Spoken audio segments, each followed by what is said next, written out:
Hello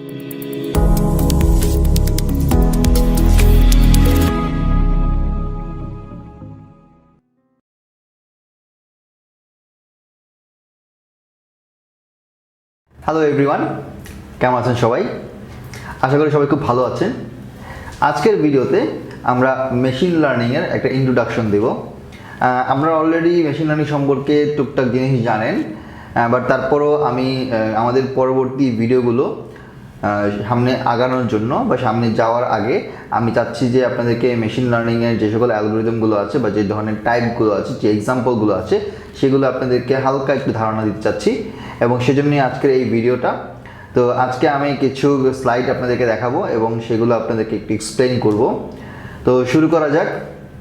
আমাদের introduction to machine লার্নিংয়ে আমরা সবার আগে চিন্তা করি যে আসলে মেশিন লার্নিং জিনিসটা কী। সো আমরা যদি এটাকে একটু সহজভাবে বলি যে the art of making the machines intelligent without explicit learning আর উইদাউট এক্সপ্লিসিট প্রোগ্রামিং। খুব বেশি প্রোগ্রামিং না করে আমাদের যদি লাইব্রেরি ফাংশন থাকে বা মডিউল থেকে আমরা সরাসরি কিছু স্পেসিফিক কোড দিয়ে অল্প সময়ের মধ্যে আমরা একটা মেশিনকে শেখাতে পারি। কীভাবে শেখাতে পারি? ধরেন না, যদি আমি একটা বাচ্চা ছেলেকে আমি সারাদিন ধরে তাদেরকে শেখালাম যে এটা হচ্ছে 1, এটা হচ্ছে 2, এটা হচ্ছে 3, এভাবে আমি তাদেরকে লেটারগুলো বা নাম্বারগুলো আমি শেখালাম। তো রাতের বেলা তাকে যদি জিজ্ঞেস করি যে আচ্ছা বলো তো যে এইটা আসলে কী, সে এটা আসলে কোন নাম্বার, তখন সে হয়তো বললে যে আমি এটাকে 5 দেখালাম, সে বললো এটা হচ্ছে 5। তো আমি সারাদিন তাকে ট্রেন করলাম, ট্রেন করার পর রাতে তাকে আমি টেস্ট করলাম। এখন সে এটা আসলে ভালোভাবে নিল কিনা বা সে শিখতে পারলো কিনা, তার পারফরমেন্সটা মেজার করবে সে যখন এক্সাম দিতে যাবে। সেই এক্সামে তখন তাকে জানতে চাওয়া হবে যে 5টা ড্র করে আঁকো বা 5টা লিখো। সে যদি 5টা লিখতে পারে তাহলে সে ওই নাম্বারটা পেয়ে গেলো 100-এ 100। অর্থাৎ তার যে পারফরমেন্সটা সেটা ডিপেন্ড করতেছে সে কতটুকু শিখলো এবং তাকে আমি কীভাবে টেস্ট করে তাকে আমি ট্রেন করে আমি তৈরি করলাম সেটার উপরে।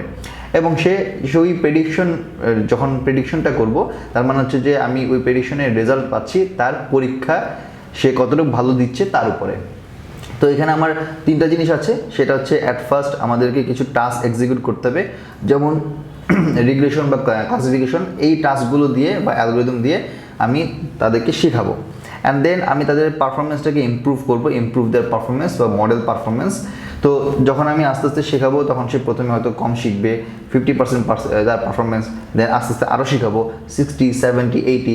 যখন একটা ভালো পারফরমেন্সে যাবে তখন আমি বুঝতে পারবো যে হ্যাঁ, এই মেথডটা বা এই অ্যালগরিদমটা এই মেশিনের মধ্যে আমি তাকে ভালোভাবে শেখাতে পেরেছি। এবং লাস্টে হচ্ছে উইথ এক্সপিরিয়েন্স দিয়ে, অর্থাৎ আমি হচ্ছে তাদেরকে টেস্ট করব বা ডেল্টা ভ্যালু দিয়ে বা তাদেরকে পারফরমেন্স ম্যাট্রিক্স দিয়ে তাদের পারফরমেন্সটাকে মেজার করব। এখানে 3টা স্টেজ আছে। একটা হচ্ছে অ্যাট ফার্স্ট রিপ্রেজেন্টেশন। আমি যে ডেটা নিচ্ছি সেই ডেটাকে আমি রিপ্রেজেন্ট করব। সেখানে কয়েকটা কলাম আছে, কী ধরনের ডেটা আছে, ডেটাগুলো কি নমিনাল ডেটা নাকি হচ্ছে নিউমেরিক ডেটা, নাকি সেখানের মধ্যে আমার ডিজিট আছে, মানে ইন্টিজার ভ্যালু আছে নাকি ফ্র্যাকশনাল ভ্যালু আছে, সবগুলোকে আমি রিপ্রেজেন্ট করার চেষ্টা করব। এবং একই সাথে আমি অ্যালগরিদম জেনারেট করব, অ্যালগরিদম সিলেক্ট করব কী ধরনের অ্যালগরিদমটা আমি এখানে দিতে যাচ্ছি। আমার যে প্রবলেমটা আছে সেই প্রবলেম স্টেটমেন্টের উপর বেস করে আমি এটা কীভাবে সলভ করব, সেই সলভ করার জন্য কোন অ্যালগরিদমটা আমার জন্য ভালো হবে সেই অ্যালগরিদমটা আমি এখানের মধ্যে আস্তে আস্তে ইনপুট দিব। এবং তারপর পরবর্তীতে আমি ইভ্যালুয়েশন করব, যেটা হচ্ছে আমার অবজেক্টিভ ফাংশন। এই অবজেক্টিভ ফাংশনটা হচ্ছে যে আমি কোনো জিনিসকে মিনিমাইজ করতে চাচ্ছি কিনা। ধরা যাক আমি লস মিনিমাইজ করতে চাচ্ছি, ধরা যাক আমি যদি বলি যে আমি প্রফিটটাকে ম্যাক্সিমাইজ করতে চাচ্ছি, বা আমি চাচ্ছি যে আমার কোম্পানিতে সাপ্লাই চেনে যে ডিস্টেন্সটা আছে, অর্থাৎ হচ্ছে ট্রান্সপোর্টের যে ডিস্টেন্স, ট্রান্সপোর্টের যে কস্ট, লাইক অয়েল কস্ট আছে বা গ্যাসের কস্ট আছে, এটা আমি মিনিমাইজ করতে চাচ্ছি।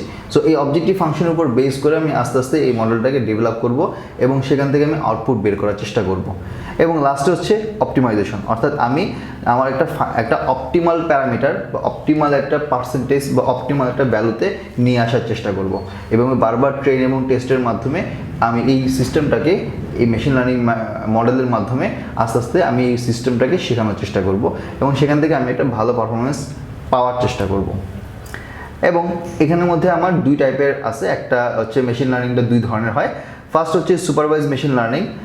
সুপারভাইজ মেশিন লার্নিং বলতে বোঝায় যে এখানের মধ্যে ডাটাগুলো লেবেল ডেটা থাকে, অর্থাৎ তাদেরকে বিভিন্ন কলাম ওয়াইজ, ইন্ডেক্স ওয়াইজ সাজানো থাকে এবং সেই লেবেল ডাটা থেকে আমি তাদেরকে ম্যাপিং করে, ফাংশন ম্যাপিং করে তাদেরকে বিভিন্নভাবে ভাগ করব আর তাদেরকে কিছু ইনপুট দিব, তাদের থেকে কিছু আমি আউটপুট নিব এবং এখান থেকে আমি ইনপুট হিসেবে নিব ফাংশন অফ এক্স এবং সেখান থেকে আমি আউটপুট হিসেবে আমি ওয়াইকে নিতে চাচ্ছি। এবং এইটার কিছু এক্সাম্পল আছে। একটা হচ্ছে আপনার রিগ্রেশন, অর্থাৎ রিগ্রেশনটা হচ্ছে আমি কন্টিনিউয়াস যে ভ্যালুগুলো তৈরি হচ্ছে সেখান থেকে আমি আপডেট করে আমি আস্তে আস্তে নতুন ভ্যালুগুলোকে ওই একই ডেটা সেটের সাথে ম্যাচ করে নতুন আউটপুট আমি আনার চেষ্টা করব, এবং একই ধরনের সিমিলার আউটপুট যদি আসে তাহলে বুঝবো যে আমার এই মেথডটা বা আমার এই মডেলটা ভালো। অ্যান্ড দেন আরেকটা হচ্ছে ক্লাসিফিকেশন। এটা হচ্ছে আমি ক্যাটাগরিক্যাল ভ্যালুগুলোকে বিভিন্ন ক্লাস্টার ওয়াইজে সাজিয়ে আমি এগুলোকে ক্লাসিফাই করব, এবং সেগুলোকে বিভিন্ন ক্লাস্টার ওয়েতে সাজানোর পরে বা ক্লাউড ওয়েতে বা এরিয়া ওয়েতে সাজানোর পরে আমি সেই এরিয়ার উপর বেস করে আমি তাদেরকে ওখান থেকে এক্সট্র্যাক্ট করে বের করতে পারবো এবং বুঝতে পারবো যে আসলে কোন ধরনের ডেটা আমি চাচ্ছি বা কোন ধরনের আউটপুট আমি চাচ্ছি। তো এটা হচ্ছে আমার সুপারভাইজ মেশিন।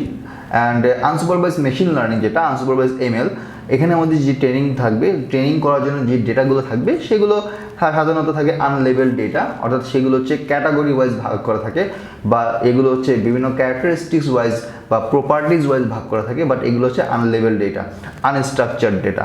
এবং সেই ডেটাগুলোকে আমি আস্তে আস্তে তাদের যে ক্যাটাগরি থাকে, যেমন সেটা হইতে পারে মানে এটা এরিয়া, এটা হইতে পারে লেন্থ অ্যান্ড উইডথ, এটা হইতে পারে তাদের এইজ, এটা হইতে পারে স্যালারি, এই ধরনের যেই ডেটাগুলো থাকবে, যে ভ্যালুগুলো থাকবে, সেই ভ্যালুগুলোকে আমি বিভিন্নভাবে বিভিন্ন এরিয়াতে ভাগ করে তাদেরকে আমি সাজাবো। এবং সাজানোর পরে আমি তাদেরকে ক্লাস্টার ওয়াইজ সাজিয়ে তারপর আমি যে ধরনের ইনপুট দিব সে হচ্ছে ওই ক্লাস্টার থেকে বের করবে, বের করে আমাকে আউটপুটটা জানাবে যে হ্যাঁ এইটা অমুক ক্লাস্টারে আছে, এটা তমুক ক্লাস্টারে আছে। এবং এখান থেকে যে ক্লাস্টারিংটা আমি করব সেটা হচ্ছে আমি একটা আমি একটা নতুন ডেটাকে আমি ডিসকভার করব, এবং সেটা আসলে কোন ধরনের ক্লাস্টারের মধ্যে পড়বে সেটাকে আমি বের করার চেষ্টা করব। আরেকটা হচ্ছে অ্যাসোসিয়েশন। এটাও একই রকম, যে আমি একটা লার্জ পোর্শন অফ ডেটাকে একটা জায়গা থেকে আমি বের করে নিয়ে আসবো বা ওখান থেকে আমি এক্সট্র্যাক্ট করে নিয়ে আসবো।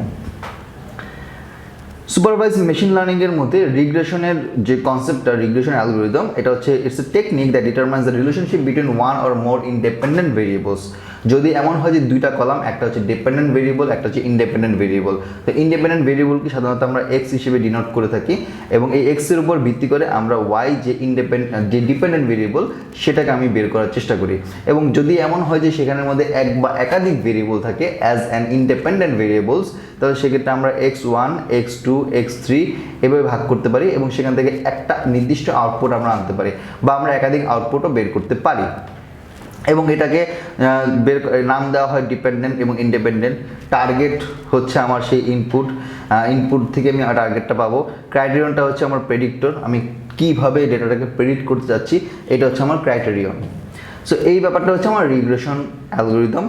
তো লিনিয়ার রিগ্রেশন এবং নন লিনিয়ার রিগ্রেশন, দুই ধরনের রিগ্রেশন আছে। লিনিয়ার রিগ্রেশন হচ্ছে একটা সিম্পলি হচ্ছে আমি একটা ইন্ডিপেন্ডেন্ট ভেরিয়েবল থেকে একটা ডিপেন্ডেন্ট ভেরিয়েবলে কনভার্ট করে নিয়ে আসবো, বা সেখান থেকে আমি আউটপুটটা নিয়ে আসবো।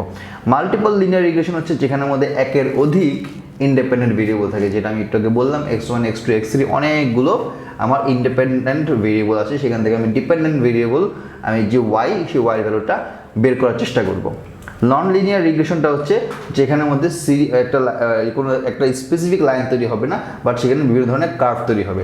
সেটা হতে পারে সাইন, কস, বা সেটা হতে পারে একটা পলিনোমিয়াল রিগ্রেশন, অর্থাৎ সেখানের মধ্যে বিভিন্ন ধরনের কার্ভ হয়, আপস অ্যান্ড ডাউনস, যেটা আমরা হচ্ছে অন্যান্য কিছু সফটওয়্যার ম্যাথ ল্যাবে আমরা করেছিলাম। সেই জিনিসগুলো এখানের মধ্যে নন লিনিয়ার ওয়েতে আমরা সেই ইকুয়েশন জেনারেট করে একটা কার্ভ তৈরি করতে পারি, সেটা হচ্ছে নন লিনিয়ার রিগ্রেশন।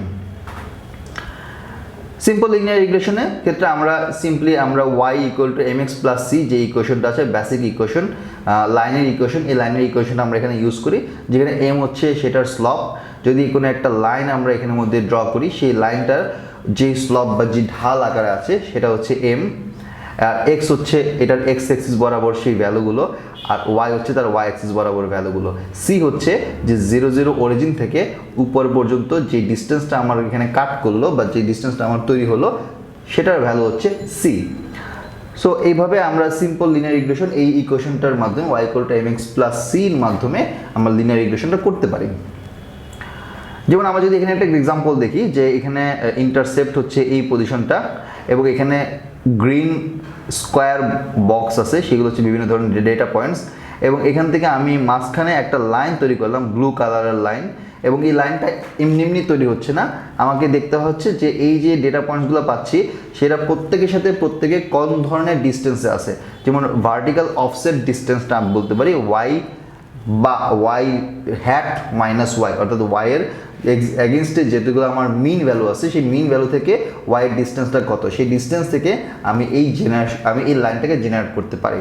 একই রকম এক্স থেকেও আমি এই কাজটা করতে পারি এবং এই স্লপটা হয় সাধারণত del y by del x. আমরা যদি ডান দিকেরটা দেখি, ডান দিকেরটা ফিগার, এখানে অনেকগুলো ডেটা পয়েন্টস আছে এবং এটা এক্স অ্যাক্সিস বরাবর হচ্ছে আমার ফ্লিপার লেন্থ এবং ওয়াই অ্যাক্সিস বরাবর হচ্ছে আমার বডি ম্যাস। তো যদি আমি এই ডেটাগুলোর উপর বেস করে যদি একটা লিনিয়ার রিগ্রেশনের লাইন ড্র করি তাহলে আমরা দেখতে পাচ্ছি এখানে ব্ল্যাক কালারের একটা লাইন তৈরি হয়েছে এবং এই লাইনটা আসছে যে অন্যান্য যে ডেটা পয়েন্টসগুলো পাচ্ছি সেই ডেটা পয়েন্টসগুলোর সাথে মিনিমাম ডিস্টেন্স ক্রিয়েট করে এই লিনিয়ার লাইনটা তৈরি হয়েছে। সো এটা হচ্ছে আমার সিমিলার একটা সিম্পল লিনিয়ার রিগ্রেশন। আমি যদি এখন একটু মাল্টিপল লিনিয়ার রিগ্রেশনের দিকে যাই তাহলে এর আগে আমি যেটা বলেছি যে এখানে x1 x2 x3 থাকবে এবং তার সাথে ডিফারেন্ট স্লপের ভ্যালু থাকবে।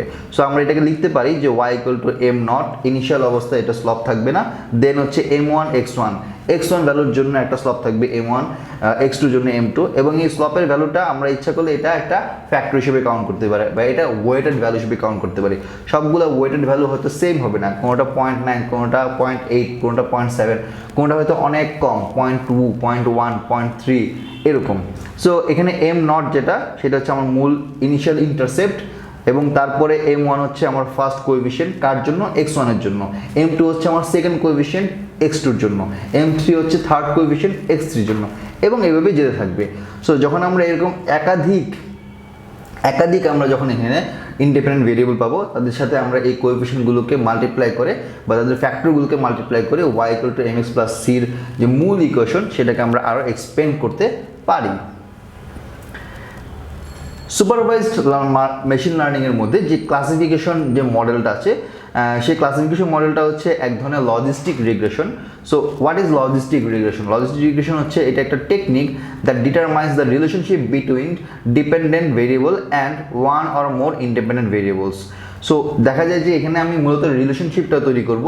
যদি আমার কাছে থাকে 5টা কলাম তাহলে আমি একটা কলামকে মূল আমার ডিপেন্ডেন্ট ভেরিয়েবল নিচ্ছি, বাকি 4টা কলামকে আমি ইন্ডিপেন্ডেন্ট ভেরিয়েবল নিচ্ছি। সো বাকি 4টা কলামের সাথে এই মূল ইন্ডিপেন্ডেন্ট ভেরিয়েবল পঞ্চম বা ফিফথ যে কলামটা তাদের সাথে কিভাবে কোন রিলেশনের মধ্যে আছে, তাদের মধ্যে কোএফিশিয়েন্ট ভ্যালুটা কীরকম, ইন্টারসেপ্ট ভ্যালুটা কীরকম, তাদের মিনিমাম এররটা কীরকম, তাদের হচ্ছে কি মিন স্কোয়ার ভ্যালুটা কীরকম বা তাদের আর স্কোয়ার ভ্যালুটা কীরকম, এই সকল স্ট্যাটিস্টিক্যাল মেজারগুলো থেকে বা ওগুলো নিয়ে আমরা যে রিগ্রেশনটা করি তাকে বলা হচ্ছে লজিস্টিক রিগ্রেশন এবং এটা একটা ক্লাসিফিকেশন মডেল। তো আমরা এটাকে ম্যাক্সিমাইজ করতে পারি, ফাংশনটাকে আমরা ইচ্ছা করলে সেটাকে মিনিমাইজ করতে পারি, আমরা এটাকে ডিফারেন্সিয়েট করতে পারি এবং আস্তে আস্তে এমনভাবে আমরা এটাকে তৈরি করব যেন এটা গ্রেডিয়েন্টটা আলটিমেটলি 0 হয়। সো গ্রেডিয়েন্টটা আলটিমেট 0 হয় বলতে বোঝাচ্ছে আমি যদি একটা এরকমভাবে কার্ভ ড্র করি, সো একদম বাম পাশে হচ্ছে একদম ওয়াই ভ্যালু হচ্ছে খুবই উপরে, আস্তে আস্তে সেই ওয়াই ভ্যালু নিচে নামতেছে, এক্সের ভ্যালু বাড়তেছে, একটা সার্টিন পয়েন্টে গিয়ে দেখা গেল যে মিনিমাম একটা ভ্যালু থ্রেশহোল্ড থাকে, সেই থ্রেশহোল্ড ভ্যালুটাকে পরে আবার আস্তে আস্তে সেটা ডান দিকে আমরা দেখতে পাচ্ছি যে বাড়া শুরু হয়েছে। সো যখন আমার ওই মিনিমাম ভ্যালুটা না আসতেছে ততক্ষণ পর্যন্ত আমি এই লিনিয়ার লজিস্টিক রিগ্রেশনটা বারবার আইটারেশন করে আপডেট করতে থাকবো যাতে একটা সময় গিয়ে আমার মিনিমাম ভ্যালুটা আমি পেতে পারি। এটার অপোজিটটাও হতে পারে, আমি এটা ম্যাক্সিমাম ভ্যালুটা পাওয়ার জন্য বারবার আইটারেশন করতে পারি। সো এখানে কিছু ইকুয়েশন দেওয়া আছে।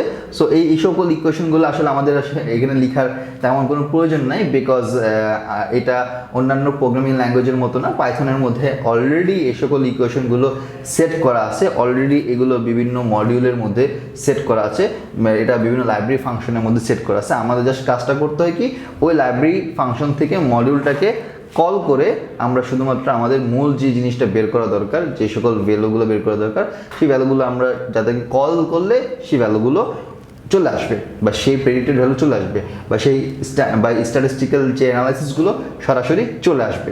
তো এই হচ্ছে মোটামুটি আমাদের সুপারভাইজ লার্নিং। আমরা আরও কিছু মেশিন লার্নিং মডেল নিয়ে আলোচনা করব আমাদের পরের ভিডিওতে।